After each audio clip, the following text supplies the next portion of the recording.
Welcome to today's program. This is the program Innovation Unedited by Macaulay Honors College, Seminar 3. My name is Angelo Lampousis from the Department of Earth and Atmospheric Sciences. And it is my great pleasure to welcome to today's program Lindsay Siegel, who is the director of the Zahn Innovation Center here at City College of New York. Lindsay, welcome to today's program. Thank you so much for having me. I think it's the perfect opportunity. We are in the presence, I should say, of our honor students, who briefly are Laura, Maxwell, Amanda, Casey, Tiffany, Fadi, Bethany, Allen, Anna, Sarik, Safia, Gautam, Sharon, Sasha, and Lisa. It's a full studio. It's a full studio. I apologize for mispronouncing every name on the list, and we can now move on. We would like to hear a little bit about the Innovation Center, if you would. Sure. Well, again, thank you so much for having me, and it's a pleasure to be with all of you today and to have the opportunity to connect in with what you're learning through this seminar. The Zahn Innovation Center is an incubator at City College's campus. So we are basically a resource for the entire City College community, from students, faculty, and staff who have an idea for a new venture, a new business, and we help them kind of navigate the process on how to bring that venture to launch. We fundamentally offer services for a variety of pathways, a variety of tracks of innovation, whether a team comes to us with a hardware concept, an actual physical product that they're looking to build. We have all kinds of resources at our center, which is located over at the engineering school, to help with the actual physical prototyping. We have an engineer on staff. We've got 5 different 3D printers and mills and laser cutter and all kinds of tools for the physical prototyping. If you choose not to go down the hardware path, but instead you have, a new app or a new website or some sort of software development or even a service that you're looking to innovate on, we then can also provide services to help support that. And then the newest track, which was introduced just in the spring semester of 2014, was this field of social entrepreneurship. So the idea of using the entrepreneurial framework and even market-driven approaches for social and environmental change. So at the Zahn Center, we kind of have all kinds of services, from mentoring to competitions to access to pro bono legal support and accounting support, but really connections into the ecosystem of kind of New York City entrepreneurial scene and social enterprise scene, to help those teams that come to us with an idea actually bring their idea to market. I want to ask you, because we're still on campus and on location, obviously, we take this opportunity to thank the director, the general manager of WHCR 90.3 FM, the voice of Harlem, Angela Herden, for being our host and for facilitating all of these nice approaches. And we also thank our instructional technology fellow for this semester, Mr. Aaron Kendall, who is a doctoral candidate in anthropology at the Graduate Center. It always fascinates me. The word innovation alone is a buzzword. I was reading somewhere that if it was being in a band a few years ago, I don't know how many, my age I guess, nowadays it's more trendy to be related somehow in innovation as a student. And finding out more and more about the Zahn Center since last summer, when I participated in your boot camp, which we would like to hear a little bit about, I realized that we have students at City College of New York doing this, getting involved in this.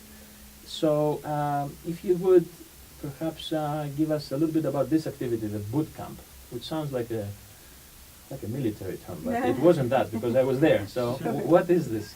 Well, and just addressing too the issue of innovation, there's so much exciting opportunity because of the availability of technology and kind of the way the world seems to be shifting, in that we can really take some small advances that could totally disrupt systems, right? And so many college campuses are looking at innovation as applied to lots of different fields as part of students' education. And so at the Zahn Center, this is a hub for this activity that's actually already happening in lots of different places around the campus. But it's a way to kind of mobilize that to the end of, or to the end goal of actually bringing a new idea out into the market. So it's a super exciting position to be in, and an exciting place to be on campus, just to be in the middle of these conversations of innovation. On the boot camp question, so with our competitions, we run 3 business plan competitions each year. We give away $110,000 in prize money. The competitions focus on each of these tracks. So one is a hardware competition, one is a kind of open entrepreneurship, but typically more of a software focus, and then the other is a social impact competition.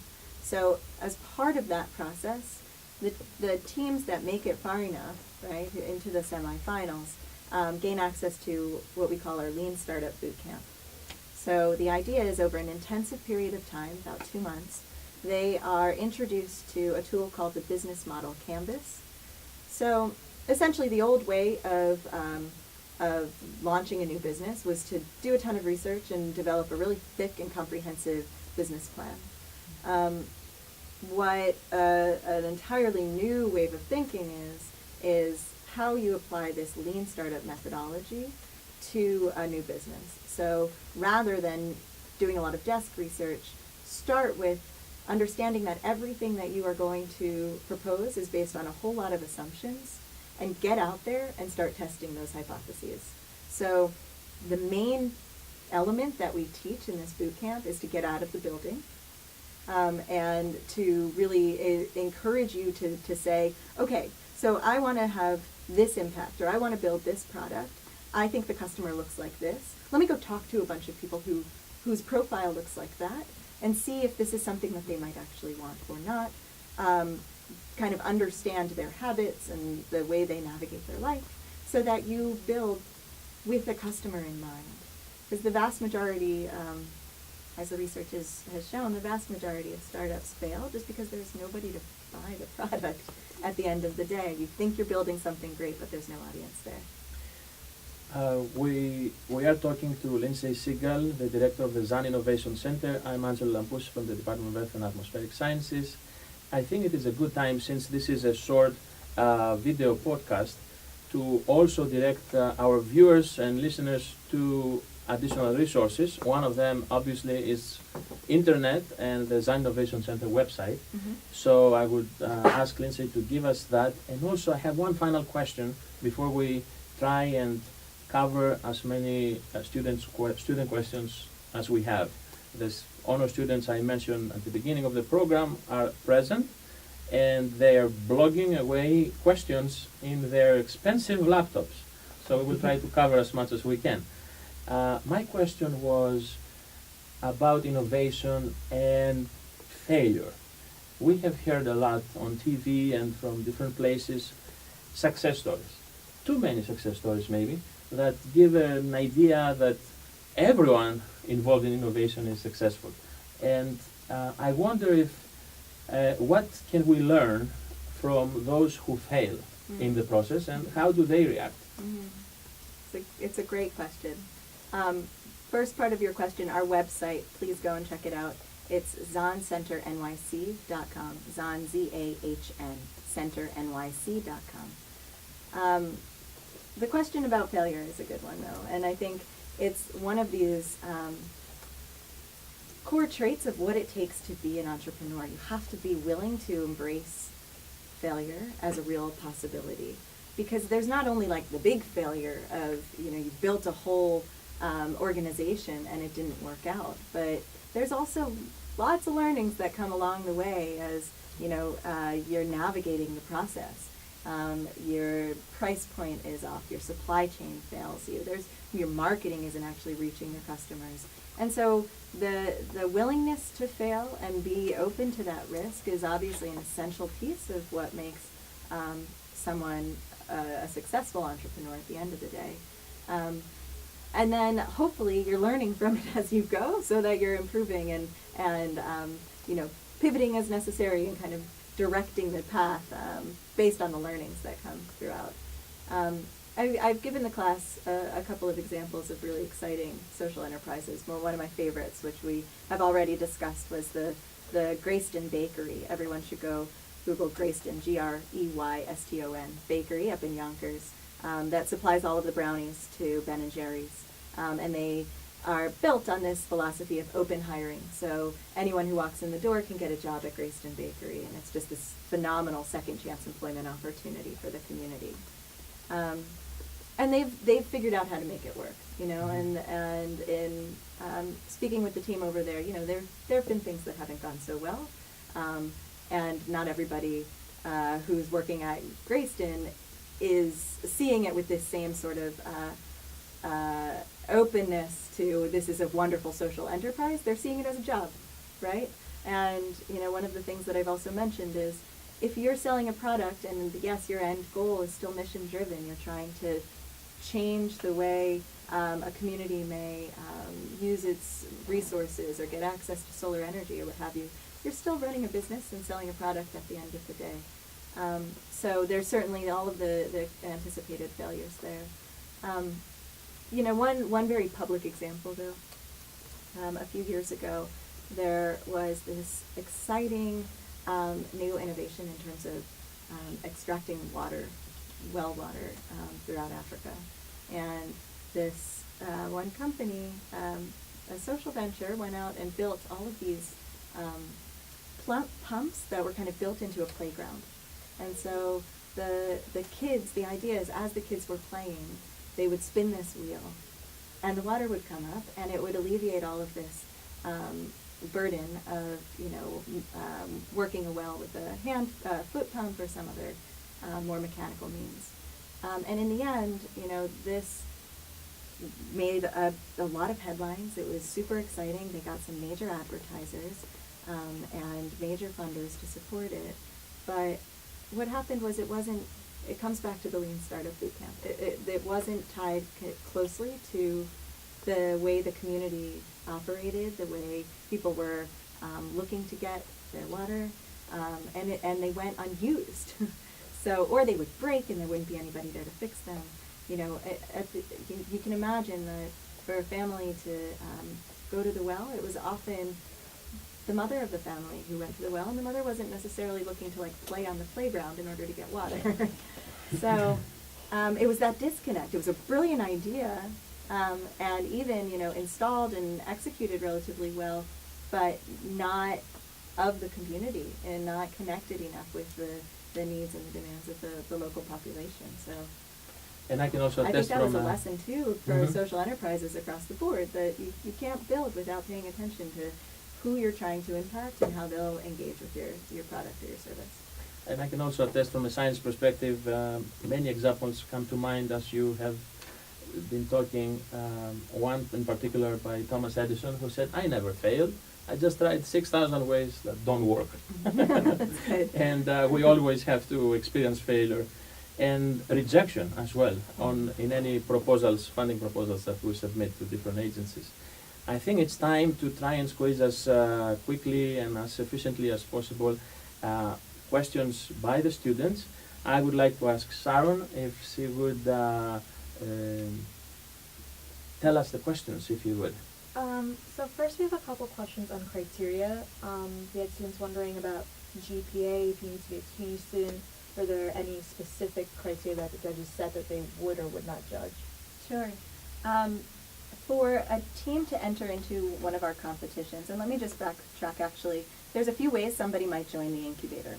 So one is to enter our competition, and it's a year-round process. So the beginning of the fall semester, we open up the application. They're not open yet, but we'll open up the application.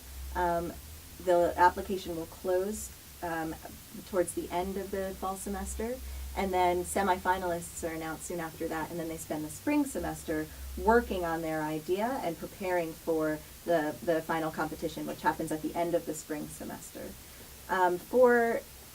For access into the incubator, you've got that competition process as one way. You also can just join a team. So if you have certain skills and you're excited about some other team that's working at the incubator, you can clearly reach out to them and say, I want to help. If you go to our website, again, it's zoncenternyc.com, we have profiles of the startups that are part of the incubator. So that's just another way. You would just reach out to us and we'd connect you. And then the third way to join the incubator is by just going through our application process. So also on our website there's an application. You can come to us with your idea. You would fill out the form, we would have an introductory call, give you an assignment, make sure that you're willing to do the research and the work that it takes in order to move forward with a new venture, and then you'd come and pitch us. And as long as you seem to be really dedicated, the idea seems innovative, you've done your market research, you could gain access to the incubator and its services, totally separate from the competition. But back to the question on the competition, I'm sorry. We require that there's 2 members of the City College community on any team. So we work very closely with the CUNY network in terms of other schools that also have incubators. There's a CUNY-wide incubator that's recently opened, so we're very plugged in with that. But for the Zahn Center itself, to enter the incubator, to enter the competition, you must have some kind of strong relationship with the City College campus itself. There's no requirements on GPA. In fact, some of the greatest entrepreneurs are not always the greatest students. So if you show that commitment to your idea and this is what drives you, we could be a great outlet for you. I think another question was, how would the Zahn Center help create a good network after a product's developed? Are there groups beyond just the CUNY-wide incubator? Is there a New York level or national or regional sort of levels? Yeah, one of the main opportunities of plugging in with the Zahn Center is the access that we would give you to mentors and industry experts. So basically, the services are unlocked the further you go with your venture. If you come in with just an early idea, you've got lots of support from inside the incubator. As you make progress and you start getting closer to preparing a pitch deck or needing to get in front of investors, needing to understand more specific details about an industry, it's our role to connect you with those experts. So your professor over here was one of our industry experts that plugged into our boot camp this summer. So the teams that had gotten far enough along that they were now making progress on understanding their customer base and their what we call product market fit, they were able to connect in with someone who had that I was wider expertise. shaking my head because I've learned more from the students than I could possibly mentor.